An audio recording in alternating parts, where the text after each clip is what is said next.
The incomplete, true, authentic, and wonderful history of Mayday.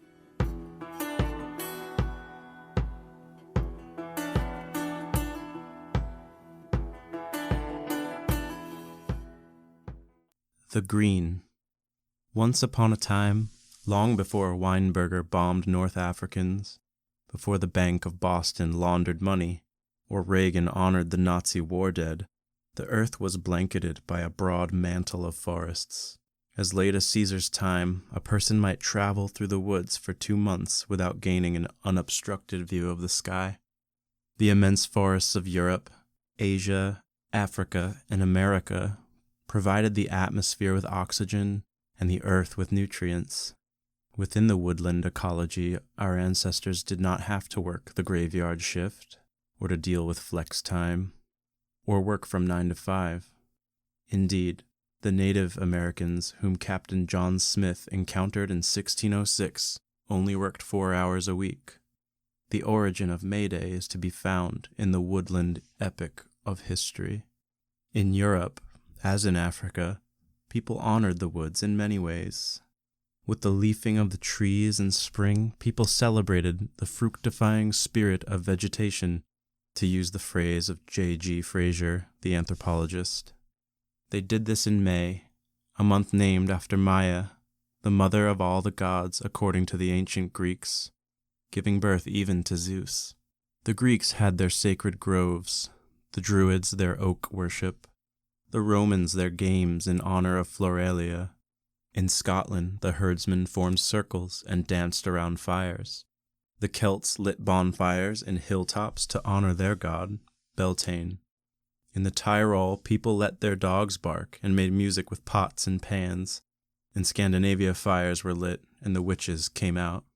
Everywhere, people went a-maying by going into the woods and bringing back leaf, bough, and blossom to decorate their persons, homes, and loved ones with green garlands. Outside, theater was performed with characters like Jack in the Green and the Queen of May. Trees were planted. Maypoles were erected. Dances were danced. Music was played. Drinks were drunk, and love was made. Winter was over. Spring had sprung. The history of these customs is complex and affords the student of the past with many interesting insights into the history of religion, gender, reproduction, and village ecology. Take Joan of Arc, who was burned in May 1431. Her inquisitors believed she was a witch. Not far from her birthplace, she told the judges, "There is a tree that they call the lady's tree. Others call it the fairy's tree. It is a beautiful tree, from which comes the maypole. I have sometimes been to play with the young girls to make garlands for Our Lady of Domremy. Often I have heard the old folks say that the fairies haunt this tree." In the general indictment against Joan, one of the particulars against her was dressing like a man. The paganism of Joan's heresy originated in the Old Stone Age, when religion was animistic, and shamans were women and men. Monotheism arose with the Mediterranean empires. Even the most powerful Roman Empire had to make deals with its conquered and enslaved peoples. Syncretism. As it destroyed some customs, it had to accept or transform others. Thus we have Christmas trees. May Day became a day to honor the saints, Philip and James, who were unwilling slaves to empire. James the Less neither drank nor shaved. He spent so much time praying that he developed huge calluses on his knees, likening them to camel legs. Philip was a lazy guy. When Jesus said, "Follow me," Philip tried to get out of it by saying he had to tend to his father's funeral, and it was to this excuse that the carpenter's son made his famous reply, "Let the dead bury the dead." James was stoned to death, and Philip was crucified head downwards. Their martyrdom introduces the red side of the story. Even still, the green side is preserved because, according to the Floral Directory, the tulip is dedicated to Philip, and bachelor buttons to James. The farmers, workers, and child-bearers, laborers, of the Middle Ages had hundreds of holy days which preserved the May green, despite the attack on peasants and witches. Despite the complexities, whether Mayday was observed by sacred or profane ritual, by pagan or Christian, by magic or not, by straits or gays, by gentle or calloused hands. It was always a celebration of all that is free and life-giving in the world. That is the green side of the story. Whatever else it was not a time to work. Therefore it was attacked by the authorities. The repression had begun with the burning of women, and it continued in the 16th century when America was discovered. The slave trade was begun, and nation-states and capitalism were formed. In 1550, an act of Parliament demanded that Maypoles be destroyed, and it outlawed games. In 1644, the Puritans in England abolished Mayday altogether. To these work ethicists, the festival was obnoxious for paganism and worldliness. Philip Stubbs, for example, in Anatomy of Abuses, 1585, wrote of the Maypole, "And then fall they to banquet and feast, to leap and dance about it, as the heathen people did, at the dedication of their idols." When a Puritan mentioned heathen, we know genocide was not far away. According to the excellent slideshow at the Quincy Historical Society, 90% of the Massachusetts people, including Chief Chickatabat, died from chickenpox or smallpox a few years after the Puritans landed in 1619. The Puritans also objected to the unrepressed sexuality of the day. Stubbs said, "Of 40, 60 or 100 maids go to the wood. There have scarcely the third part of them returned home again as they went." The people resisted the repressions. Thenceforth they called their May sports the Robin Hood games.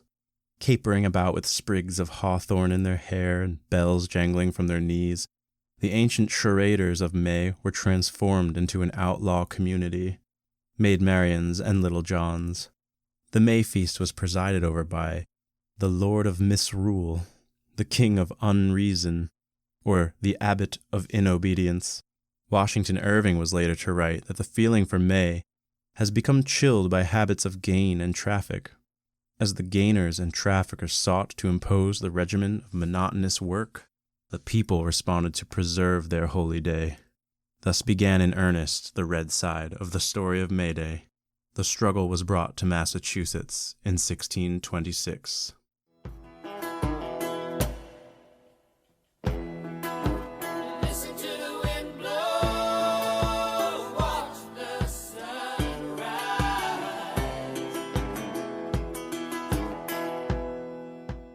Thomas Morton of Merrymount. In 1625, Captain Wollaston, Thomas Morton, and 30 others sailed from England, and months later, taking their bearings from a red cedar tree, they disembarked in Quincy Bay. A year later, Wollaston, impatient for lucre and gain, left for good to Virginia. Thomas Morton settled in Passanagaset, which he named Merrymount. The land seemed a paradise to him. He wrote, "There are fowls in abundance, fish in multitudes, and I discovered, besides, millions of turtle doves on the green boughs, which sat pecking of the full, ripe, pleasant grapes that were supported by the lusty trees, whose fruitful load did cause the arms to bend." On May Day, 1627, he and his Indian friends, stirred by the sound of drums, erected a Maypole 80 feet high, decorated it with garlands, wrapped it in ribbons, and nailed to its top the antlers of a buck. Later he wrote that he set up a Maypole upon the festival day of Philip and James, and therefore brewed a barrel of excellent beer. A Ganymede sang a bacchanalian song. Morton attached to the pole the first lyric verses penned in America, which concluded, "With the proclamation that the 1st of May at Merrymount shall be kept holy day." The Puritans at Plymouth were opposed to the May Day. They called the Maypole an idol, and named Merrymount Mount Dagon, after the god of the first ocean-going imperialists, the Phoenicians. More likely, though the Puritans were the imperialists, not Morton, who worked with slaves, servants, and Native Americans, person to person. Everyone was equal in his social contract. Governor Bradford wrote, "They also set up a Maypole, drinking and dancing about it many days together, inviting the Indian women for their consorts, dancing and frisking together, like so many fairies, or furies rather, and worse practice. Merrymount became a refuge for Indians, the discontented, gay people, runaway servants, and what the governor called all the scum of the country. When the authorities reminded him that his actions violated the king's proclamation, Morton replied that it was no law. Miles Standish, whom Morton called Mr. Shrimp, attacked. The Maypole was cut down. The settlement was burned. Morton's goods were confiscated. He was chained in the bilboes and ostracized to England aboard the ship The Gift. At a cost the Puritans complained of £12 7 s. The Rainbow Coalition of Merrymount was thus destroyed for the time being. That Merrymount later, 1636, became associated with Anne Hutchinson, the famous midwife, spiritualist, and feminist, surely was more than coincidental. Her brother-in-law ran the Chapel of Ease. She thought that God loved everybody, regardless of their sins. She doubted the Puritans' authority to make law. A statue of Robert Burns in Quincy, near to Merrymount, quotes the poet's lines, "A fig for those by law protected, liberty's glorious feast, courts for cowards were erected, churches built to please the priest." Thomas Morton was a thorn in the side of the Boston and Plymouth Puritans, because he had an alternate vision of Massachusetts. He was impressed by its fertility, they by its scarcity. He befriended the Indians. They shuddered at the thought. He was egalitarian. They proclaimed themselves the elect. He freed servants. They lived off them. He armed the Indians. They used arms against Indians. To Nathaniel Hawthorne, the destiny of American settlement was decided at Merrymount, casting the struggle as mirth versus gloom, grisly saints versus gay sinners, green versus iron. It was the Puritans who won, and the fate of America was determined in favor of psalm-singing Indian scalpers whose notion of the Maypole was a whipping post. Parts of the past live, parts die. The red cedar that drew Morton first to Merrymount blew down in the gale of 1898. A section of it, about 8 feet of its trunk, became a power fetish in 1919, placed as it was next to the president's chair of the Quincy City Council. Interested parties may now view it in the Quincy Historical Museum. Living trees, however, have since grown, despite the closure of the shipyards.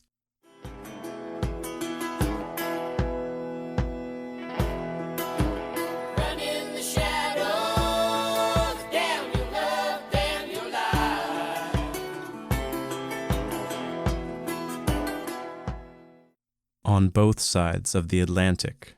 In England, the attacks on Mayday were a necessary part of the wearisome, unending attempt to establish industrial work discipline. The attempt was led by the Puritans with their belief that toil was godly and less toil wicked. Absolute surplus value could be increased only by increasing the hours of labor and abolishing holy days. A parson wrote a piece of work propaganda called Funebria Flore, or the downfall of the May Games.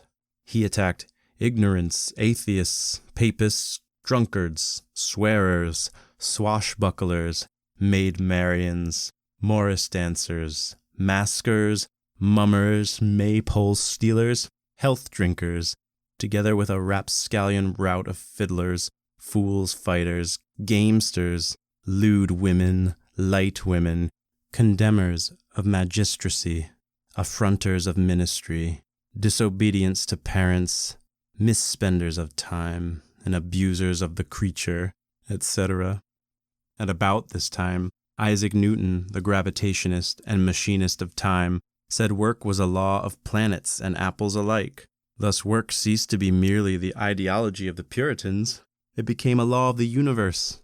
In 1717, Newton purchased London's 100-foot maypole and used it to prop up his telescope. Chimney sweeps and dairymaids led the resistance.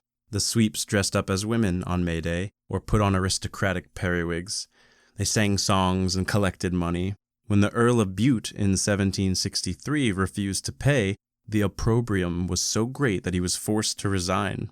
Milkmaids used to go a-maying by dressing in floral garlands, dancing and getting the dairymen to distribute their milk yield freely. Soot and milk workers thus helped to retain the holy day right into the Industrial Revolution.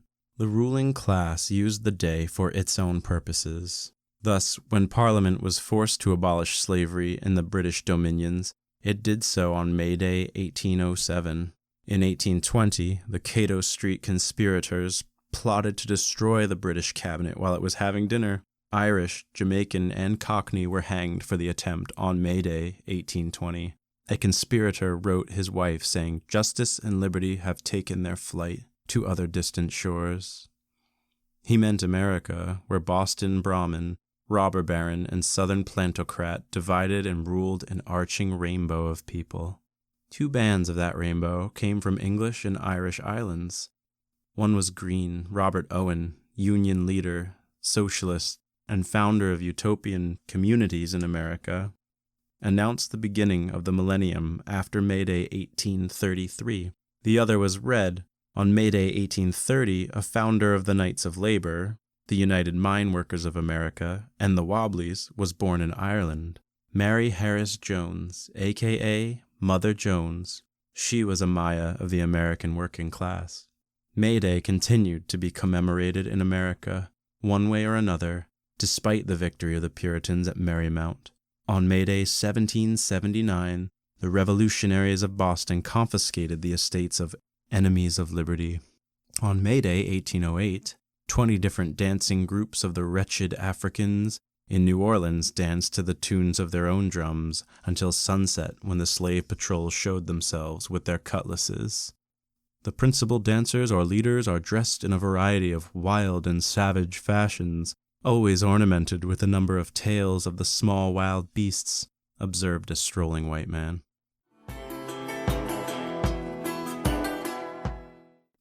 The Red, Haymarket Centennial. The history of the modern Mayday originates in the center of the North American plains at Haymarket in Chicago, the city on the make, in May 1886.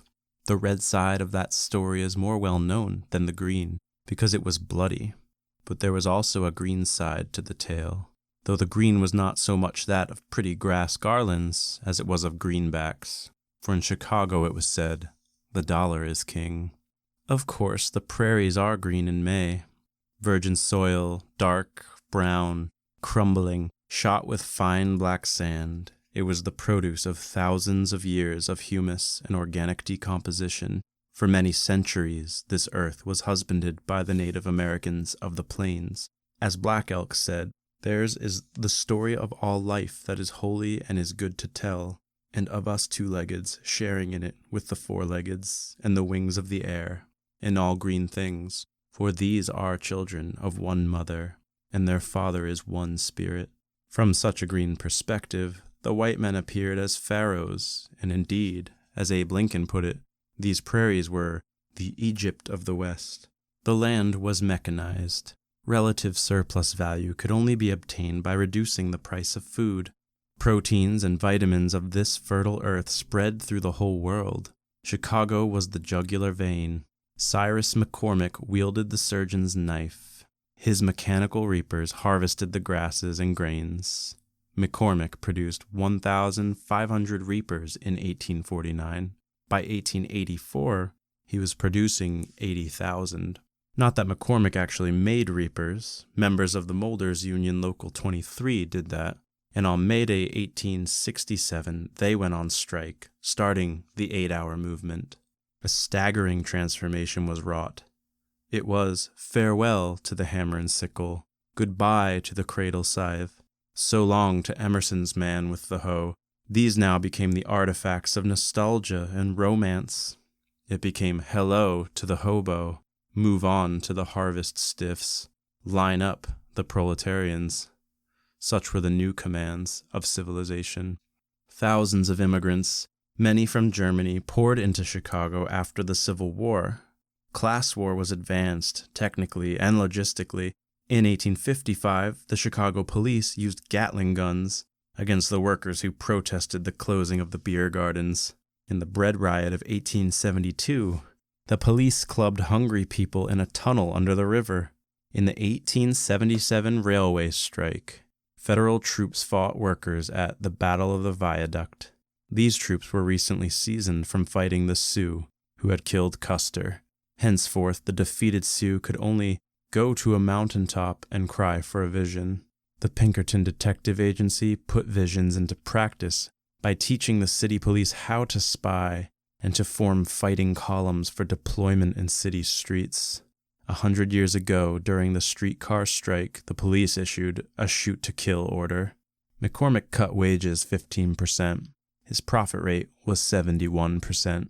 In May 1886, 4 molders whom McCormick locked out were shot dead by the police.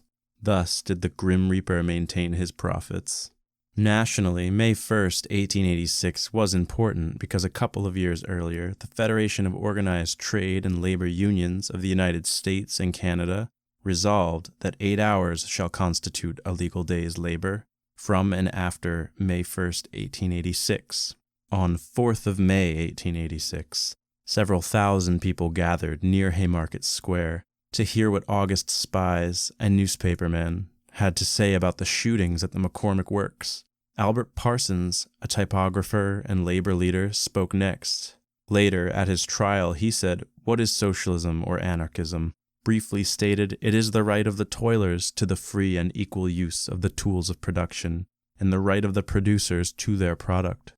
He was followed by good-natured Sam Fielden, who as a child had worked in the textile factories of Lancashire, England. He was a Methodist preacher and labor organizer. He got done speaking at 10:30 p.m. At that time, 176 policemen charged the crowd that had dwindled to about 200. An unknown hand threw a stick of dynamite, the first time that Alfred Nobel's invention was used in class battle. All hell broke loose. Many were killed, and the rest is history. "Make the raids first and look up the law afterwards," was the sheriff's dictum. It was followed religiously across the country. Newspapers screamed for blood, homes were ransacked, and suspects were subjected to the 3rd degree. 8 men were railroaded in Chicago at a farcical trial. 4 men hanged on Black Friday, 11th of November, 1887. "There will come a time when our silence will be more powerful than the voices you strangled today," said Spies before he choked.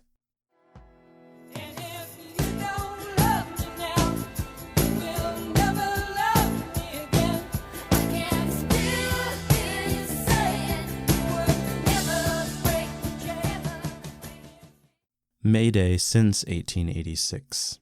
Lucy Parsons, widowed by Chicago's Just Us, was born in Texas. She was partly Afro-American, partly Native American, and partly Hispanic. She set out to tell the world the true story of one whose only crime was that he lived in advance of his time. She went to England and encouraged English workers to make Mayday an international holiday for shortening the hours of work. Her friend William Morris wrote a poem called Mayday. "Workers, they are few, we are many, and yet, O our mother, many years were wordless, and naught was our deed. But now the word flitteth from brother to brother, we have furrowed the acres and scattered the seed. Earth, win on then unyielding, through fair and foul weather, and pass not a day that your deed shall avail, and in hope every springtide come gather together, that unto the earth ye may tell all your tale." Her work was not in vain. Mayday, or the Day of the Chicago Martyrs, as it is still called in Mexico, belongs to the working class and is dedicated to the revolution, as Eugene Debs put it in his Mayday editorial of 1907. The AFL declared it a holiday. Sam Gomper sent an emissary to Europe to have it proclaimed an International Labor Day. Both the Knights of Labor and the Second International officially adopted the day. Bismarck, on the other hand, outlawed Mayday. President Grover Cleveland announced that the first Monday in September would be Labor Day in America as he tried to divide the international working class. Huge numbers were out of work, and they began marching. Under the generalship of Jacob Coxey, they descended on Washington, D.C. on May Day, 1894, the first big march on Washington. 2 years later, across the world, Lenin wrote an important May Day pamphlet, for the Russian factory workers in 1896. The Russian Revolution of 1905 began on May Day. With the success of the 1917 Bolshevik Revolution, the red side of May Day became scarlet, crimson, for 10 million people were slaughtered in World War I. The end of the war brought work stoppings, general strikes, and insurrections all over the world, from Mexico to Kenya, from China to France. In Boston on May Day 1919, the young telephone workers threatened to strike, and 20,000 workers in Lawrence went on strike again for the 8-hour day. There were fierce clashes between working people and police in Cleveland as well as in other cities on May Day of that year. A lot of socialists, anarchists, Bolsheviks, Wobblies, and other I won't workers ended up in jail as a result. This didn't get them down. At Wire City, as they called the federal pen at Fort Leavenworth, there was a grand parade and no work on May Day 1919. Pictures of Lenin and Lincoln were tied to the end of broomsticks and held afloat. There were speeches and songs. The Liberator supplies us with an account of the day, but it does not tell us who won the wobbly socialist horseshoe throwing contest, nor does it tell us what happened to the soldier caught waving a red ribbon from the guards' barracks. Meanwhile, 1 mile underground in the copper mines of Bisbee, where there are no national borders, Spanish-speaking Americans were singing the International on May Day. In the 1920s and 1930s, the day was celebrated by union organizers, the unemployed, and determined workers. In New York City, the big May Day celebration was held in Union Square. In the 1930s, Lucy Parsons marched in Chicago at May Day with her young friend, Studs Terkel. May Day 1946, the Arabs began a general strike in Palestine, and the Jews of the displaced persons camps in Landsberg, Germany, went on hunger strike. On May Day 1947, auto workers in Paris downed tools. An insurrection in Paraguay broke out. The mafia killed 6 May Day marchers in Sicily, and the Boston Parks Commissioners said that this was the first year in living memory when neither communists nor socialists had applied for a permit to rally on the Common. 1968 was a good year for May Day. Allen Ginsberg was made the Lord of Misrule in Prague before the Russians got there. In London, hundreds of students lobbied Parliament against a bill to stop Third World immigration into England. In Mississippi, police could not prevent 350 black students from supporting their jailed friends. At Columbia University, thousands of students petitioned against armed police on campus. In Detroit, with the help of the Dodge Revolutionary Union movement, the first wildcat strike in 15 years took place at the Hamtramck assembly plant, Dodge, Maine, against speed up. In Cambridge, Massachusetts, black leaders advocated police reforms, while in New York, the mayor signed a bill providing the police with the most sweeping emergency powers known in American history. The climax to the 68 May was reached in France, where there was a gigantic general strike under strange slogans such as "Parlez à vos voisins, l'imagination prend le pouvoir, dessous les pavés c'est la plage."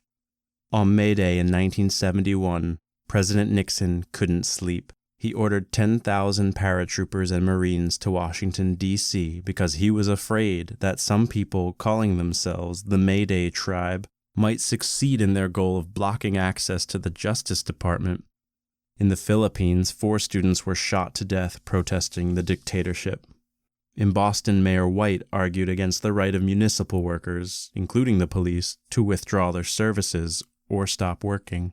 In May 1980, we may see green themes in Mozambique, where the workers lamented the absence of beer, or in Germany, where 300 women witches rampage through Hamburg. Red themes may be seen in the 30,000 Brazilian auto workers who struck, or in the 5.8 million Japanese who struck against inflation. On May Day 1980, the green and red themes were combined when a former Buick automaker from Detroit, one Mr. Toad, sat at a picnic table and penned the following lines: "The 8-hour day is not enough. We are thinking of more and better stuff. So here is our prayer, and here is our plan. We want what we want, and we'll take what we can. Down with wars, both small and large, except for the ones where we're in charge. Those are the wars of class against class, where we get a chance to kick some ass. For air to breathe and water to drink, and no more poison from the kitchen sink. For land that's green and life that's saved, and less of the earth that's paved. No more women who are less than free, or men who cannot learn to see. Their power steals their humanity, and makes us all less than we can be. For teachers who learn, and students who teach, and schools that are kept beyond the reach of provosts and deans and chancellors and such, and Xerox and Kodak and Shell, Royal Dutch. An end to shops that are dark and dingy, an end to bosses whether good or stingy, an end to work that produces junk, an end to junk that produces work, an end to all in charge, the jerks. For all who dance and sing loud cheers, to the prophets of doom we send some jeers. To our friends and lovers we give free beers, and to all who are here, a day without fears. So on this 1st of May we all should say that we will either make it or break it, or to put this thought another way, let's take it easy, but let's take it.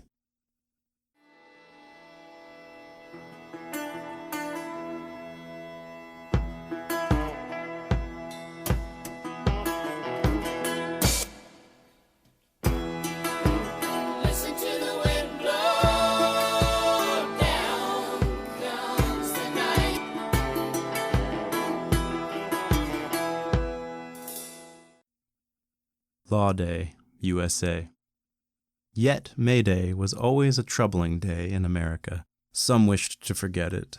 In 1939, Pennsylvania declared it Americanism Day. In 1947, Congress declared it to be Loyalty Day. Yet these attempts to hide the meaning of the day have never succeeded. As the Wobblies say, we never forget. Like in 1958, at the urging of Charles Rhine, proclaimed May 1st Law Day/USA. As a result, the politicians had another opportunity for bombast about the Cold War and to tout their own virtues. Senator Javits, for instance, took a deep historical breath in May 1960 by saying American ideas were the highest ever espoused since the dawn of civilization. Governor Rockefeller of New York got right to his point by saying that the traditional May Day bordered on treason. As an activity for the day, Senator Wiley recommended that people read statute books. In preaching on obedience to authority on May Day 1960, the chaplain of the Senate believed it was the first time in the 20th century that the subject had been addressed. He reminded people of the words carved on the courthouse in Worcester, Massachusetts, "Obedience to law is liberty." He said God is all law, and suggested we sing the hymn, "Make me a captive, Lord, and then I shall be free."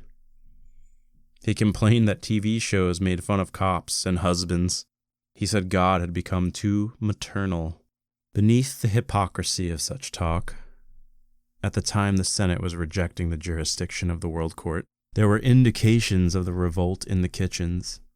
In addition to the trumpeting Cold War overtones, frightened patriarchal undertones were essential to the Law Day music.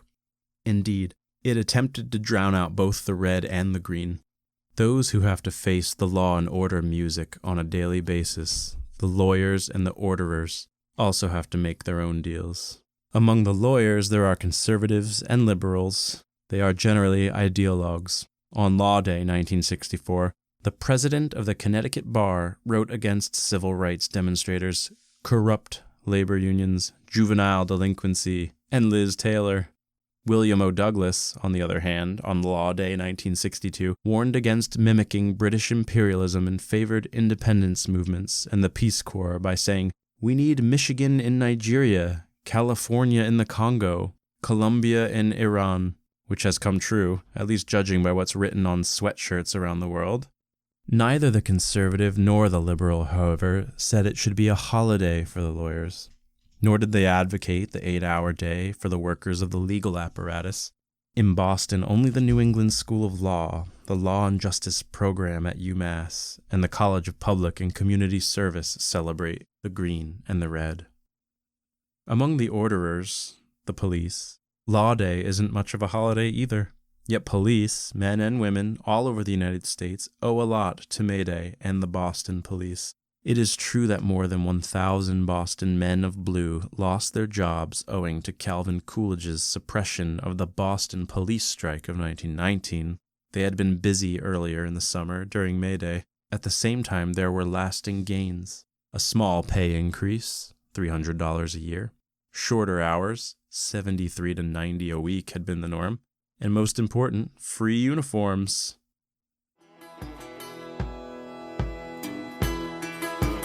Break the silence, damn the dark, damn the light. An ending. Where is the red and green today? Is it in Mao's Red Book? Or in Colonel Gaddafi's Green Book? Some, perhaps.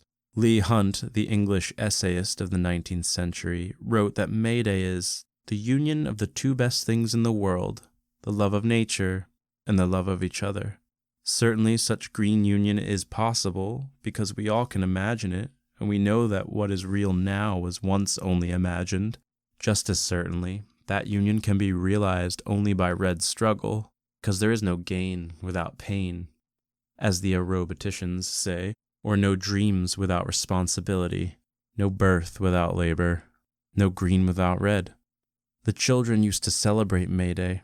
I think schools stopped encouraging them sometime around when Law Day was created, but I'm not sure. A correspondent from East Arlington, Massachusetts, writes that in the late 1940s, on any given Saturday in May, anywhere from 10 to 30 children would dress up in crepe paper costumes, hats, shirts, etc. We would pick baskets of flowers and parade up and down several streets until the flowers ran out. The whole time we would be chanting, May party, rah, rah, rah. A leader would be chosen, but I don't remember how, probably by throwing fingers out. Then we would parade up to Spy Pond at the edge of the center off Lake Street and have a picnic lunch. This correspondent now teaches kindergarten. In recent years, she continues, I have always decorated a maypole for my kindergarten class. They do the decorations, actually, and we would dance around it. It would always attract attention from the older children. The best way to learn more is to participate in Mayday activities and to talk to your neighbors, using your library's newspaper collection, talking to school teachers, and getting people to talk about their childhood, their strikes, and their working conditions are good ways too. Thanks for listening to this audio version of the incomplete, true, authentic, and wonderful history of Mayday. For a book-length version of this text, check out PM Press, and for more AudioZines, check out resoanancaudio.org. Also, we are pleased to announce a forthcoming network of anarchist podcasts called Channel Zero, including The Final Straw, IGD Cast, Which Side Podcast, Soulcast, The Rebel Beat Podcast, the Crime Think Ex-Worker Podcast, Submedia, and Resonance Audio Distro. That's us. For more info, check channelzeronetwork.com.